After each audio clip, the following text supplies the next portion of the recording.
اعوذ باللہ من الشیطان الرجیم بسم اللہ الرحمن الرحیم الحمدللہ وکفا والصلاة والسلام علی سید الرسل وخاتم الانبیاء اما بعد فاعوذ باللہ من الشیطان الرجیم بسم اللہ الرحمن الرحیم وَإِذْ قَالَ اللَّهُ يَا عِيسَى ابْنَ مَرْيَمَ، اور وہ وقت بھی قابل ذکر ہے جب اللہ تعالیٰ فرماویں گے حضرت عیسیٰ ابن مریم علیہ السلام سے، أَأَنْتَ قُلْتَ لِلنَّاسِ اتَّخِذُونِي وَأُمِّيَ إِلَٰهَيْنِ مِن دُونِ اللَّهِ، کیا تم نے ان لوگوں سے کہہ دیا تھا کہ مجھ کو اور میری ماں کو بھی اللہ کے علاوہ معبود قرار دے لو؟ قال سبحانک، عیسیٰ علیہ السلام عرض کریں گے کہ میں تو آپ کو منزہ سمجھتا ہوں، ما یکون لی ان اقول ما لیس لی بحق، اور مجھ کو کسی طرح زیبا نہ تھا کہ میں ایسی بات کہتا جس کا کہنے کا مجھ کو کوئی حق نہیں۔ ان کنت قلتہ فقد علمتا، اگر میں نے کہا ہوگا تو آپ کو اس کا علم ہوگا۔ تعلم ما فی نفسی ولا اعلم ما فی نفسک، آپ تو میرے دل کے اندر کی بات بھی جانتے ہیں اور میں آپ کے علم میں جو کچھ ہے اس کو نہیں جانتا۔ انک انت علام الغیوب، تمام غیبوں کے جاننے والے آپ ہیں۔ ما قلت لهم الا ما امرتنی به ان اعبدوا اللہ ربی وربکم، میں تو ان سے اور کچھ نہیں کہا مگر وہی جو آپ نے مجھ سے کہنے کو فرمایا تھا کہ تم اللہ تعالیٰ کی بندگی اختیار کرو جو میرا بھی رب ہے اور تمہارا بھی رب ہے۔ وَكُنْتُ عَلَيْهِمْ شَهِيدًا مَا دُمْتُ فِيهِمْ، میں ان پر مطلع رہا جب تک ان میں رہا۔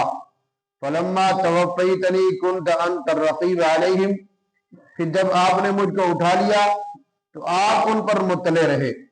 وَأَنْتَ عَلَىٰ كُلِّ شَيْءٍ شَهِيدٌ، اور آپ ہر چیز کی پوری خبر رکھتے ہیں۔ صدق اللہ العظیم۔ آج کی زیر درس آیت مبارکہ میں کل کی بات کو آگے بڑھایا جا رہا ہے کہ اللہ تعالیٰ حضرت عیسیٰ علیہ السلام کو قیامت والے دن بلائیں گے اور بلا کر یہ پوچھیں گے، جیسا کہ سارے نبیوں کو جمع کریں گے۔ شروع میں یہ کہا یوم یجمع اللہ الرسل، سارے رسولوں کو اللہ جمع کر کے پوچھیں گے بتاؤ تمہاری جو ڈیوٹی لگائی تھی، تمہارے جو ذمہ کام دیا تھا تم نے پورا کیا؟ اور سارے یہی کہیں گے اللہ جو جس بات کا آپ نے ہمیں حکم دیا تھا ہم نے وہ پورا کر دیا۔ حضرت عیسیٰ علیہ السلام فرماتے ہیں جب اللہ تعالیٰ مجھ سے یہ بات کریں گے پوچھیں گے تو عیسیٰ علیہ السلام یوں ڈر جائیں گے، لرز جائیں گے، پتہ نہیں کس غلطی پر آج اللہ مجھے پکڑ لے، کون سی خطا ہوئی مجھ سے۔ پوچھیں گے بتاؤ اے عیسیٰ، کیا تو نے اپنی قوم کو کہا تھا کہ میرے بعد مجھے اور میری ماں کو معبود بنا لو؟ تو حضرت عیسیٰ علیہ السلام کہیں گے قال سبحانک،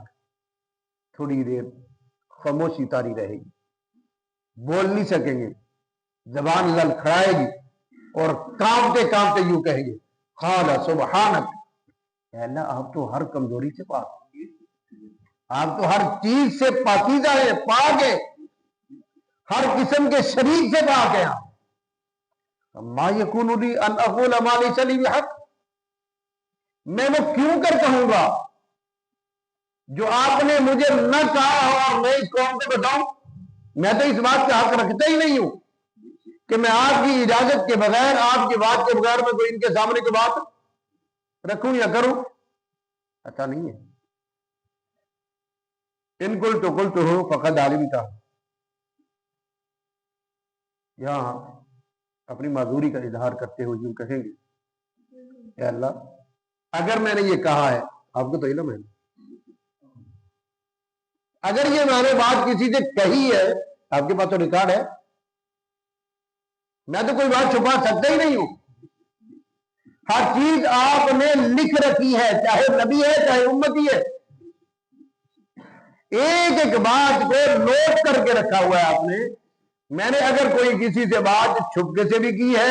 یا علن اعلان کی ہے یا تنہائی میں کی ہے یا سب کے سامنے کی ہے، آپ کو ایک ایک بات کا علم ہے، خبر ہے۔ تعلم ما فی نفسی ولا اعلم ما فی نفسک، میں کہ یہ تو ظاہری بات کر رہا ہوں، آپ تو اندر کی بات بھی جانتے ہو، میرے دل کے اندر کیا ہے، اے اللہ میری دل کی باتوں کی بھی خبر ہے آپ کو، آپ اتنے جاننے والے ہیں، اتنے جاننے والے ہیں، انک انت علام الغیوب، آپ تو اندر کی پوشیدہ سے پوشیدہ بات کو بھی جانتے ہیں۔ حدیث پاک کے اندر آتا ہے کہ خلا کے عالم رات کی تاریکی میں اور غار کی پہاڑ کی غار کے اندر کالے پتھر پر کالی چونٹی جو چلتی ہے اس کے پاؤں کی آہٹ کو بھی سنتے ہیں، اس کو بھی دیکھ رہے ہیں۔ اس اندھیرے کے اندر رات کی تاریکی بھی ہے اور پھر غار کی تنہائی بھی ہے، غار کی تاریکی بھی ہے اور پھر کالا پتھر اور کالی چونٹی ہے۔ ہمیں تو نہیں نظر آتا، ہمیں تو کھلے میدان کے اندر اندھیرا ہو تو اپنا ہاتھ نظر نہیں آتا، میرا رب باریک سی باریک چیز کو بھی جانتا ہے، وہ علام الغیوب اس لیے اس کو کہا جاتا ہے۔ ما قلت لهم الا ما امرتنی به ان اعبدوا اللہ ربی وربکم، اے اللہ میں اسی بات کا دوسروں تک تبلیغ کرتا رہا جس کا آپ نے مجھے حکم دیا، اس کے علاوہ میں کسی اور بات کی تلقین کسی کو دعوت دی نہیں ہے، میں یہی کہتا رہا اور لوگوں اس رب کی عبادت کرو جو میرا بھی رب ہے تمہارا بھی رب ہے، جو میرا بھی پروردگار ہے وہ تمہارا بھی پروردگار ہے، میں نے اس کے علاوہ جو کسی اور کو کوئی دعوت نہیں دی ہے۔ وَكُنْتُ عَلَيْهِمْ شَهِيدًا مَا دُمْتُ فِيهِمْ، عیسیٰ علیہ السلام کہہ رہے ہیں میں جب تک ان میں تھا، جب تک میں ان میں تھا میں تو ان سے کوئی غلط کام ہونے نہیں دیا، میں ان کو تلقین کرتا رہا یہ کام غلط ہے، یہ غلط ہے، یہ غلط ہے، یہ رب کا حکم نہیں ہے، یہ ہمارے دین کا حصہ نہیں ہے، نہ کرو۔ فلما توفیتنی، جب آپ نے مجھے اٹھا لیا، کنت انت الرقیب علیہم، پھر آپ کی ذمہ داری، میں بری، جب مجھے آپ نے اٹھا ہی لیا تو پھر مجھے کیا پتا پیچھے کون کیا کر رہا، میں تو بڑی ذمہ ہو گیا ہوں، جب تک تھا میری ڈیوٹی اور ذمہ داری تھی، میں ان کو سمجھاتا رہا، روکتا رہا، انہوں نے کوئی غلط کام نہیں کیا۔ آپ ہی کو رب مانتے تھے، مجھے نہیں مانتے تھے، میرے بعد مجھے میری ماں کو رب بنا لیا تو اس میں میرا قصور تو نہیں ہے، اگر میرا قصور ہے میں پھر بھی آپ سے معافی مانگتا ہوں۔ پہلی بات تو یہ ہے کہ میرا قصور ہی نہیں ہے، میں نے ان کو کہا ہی نہیں ہے کہ اللہ کے علاوہ کوئی اور بھی معبود ہے، میں نے نہیں کہا ان کو۔ وَأَنْتَ عَلَىٰ كُلِّ شَيْءٍ شَهِيدٌ، اے اللہ آپ ہر چیز کی پوری خبر رکھتے ہیں، ہر چیز کی پوری خبر ہے۔ اگلی آیت مبارکہ کے اندر بات مکمل کی جا رہی ہے، کل کے درس میں انشاءاللہ ہم عرض کریں گے۔ یہاں یہ ساری بات لانے کا رب کا مقصد یہ پورا رکوع حضرت عیسیٰ علیہ السلام کی داستان سامنے رکھی ہوئی ہے، اور یہ عیسائیوں کو صاف اور ستھرا جواب دیا جا رہا ہے کہ تم جو کہتے ہو عیسیٰ علیہ السلام خدا ہے، تم جو کہتے ہو عیسیٰ ابن مریم خدا ہے، تم جو کہتے ہو عیسیٰ روح القدس ہے، تم جو فلاں فلاں عقیدہ بنا کے بیٹھے ہوئے ہو، یہ تو دیکھو اس بات کا انکار کر رہے ہیں کہ میں نے کسی کو نہیں کہا کہ اللہ کے سوا کوئی اور معبود ہے، میں تو یہی کہتا رہا کہ میرا رب اللہ ہے، میں تو یہی کہتا رہا تمہارا رب بھی اللہ ہے، میں تو یہی کہتا رہا عبادت کے لائق صرف ایک رب ہے اور کوئی نہیں ہے، سجدے کا حق صرف ایک رب کو ہے، کسی اور کو نہیں ہے۔ دنیا کے اندر جتنے بھی معاملات ہمیں نظر آ رہے ہیں یا جو پوشیدہ ہیں، ان تمام پر پوری قدرت میرے ایک رب کو، کسی اور کو نہیں ہے۔ یہ آواز عیسیٰ علیہ السلام کی ہے، قیامت تک آنے والے تمام عیسائیوں کے یہ پہنچائی جا رہی ہے، ان کو اس بات کی دلیل دی جا رہی ہے کہ اللہ کے علاوہ کوئی خدا نہیں ہے۔ تو پھر جب نبی وہاں پر کھڑے ہونے سے ڈر رہے ہیں، نبی جو اللہ کے پروردہ ہوتے ہیں، اللہ کے برگزیدہ ہوتے ہیں، اللہ کے مقرر لوگ ہوتے ہیں، اور اللہ ان سے براہ راست بات کر رہا ہوتا ہے، اللہ نے اپنے نمائندوں کے ذریعے سے ان کو اپنے پیغام پہنچائے ہوتے ہیں، اور وہ امت تک پیغام پہنچاتے ہیں۔ جیسے اللہ ارشاد فرماتا ہے، وہ اس میں ہیر پھیر کمی اور زیادتی نہیں کرتے، 100% ایک ایک بات رب کی اپنی امتوں تک پہنچاتے ہیں۔ کوئی مانے نہ مانے، رب تعالیٰ نے فرما دیا، آپ کا کام صرف پہنچانا تھا، آپ نے پہنچا دیا، آپ نے حق ادا کر دیا، اب وہ جانے اور رب جانے۔ اب نبی تو ہے کوئی نہیں، لیکن نبی کے نمائندے، نبی کے وارث علماء موجود ہیں۔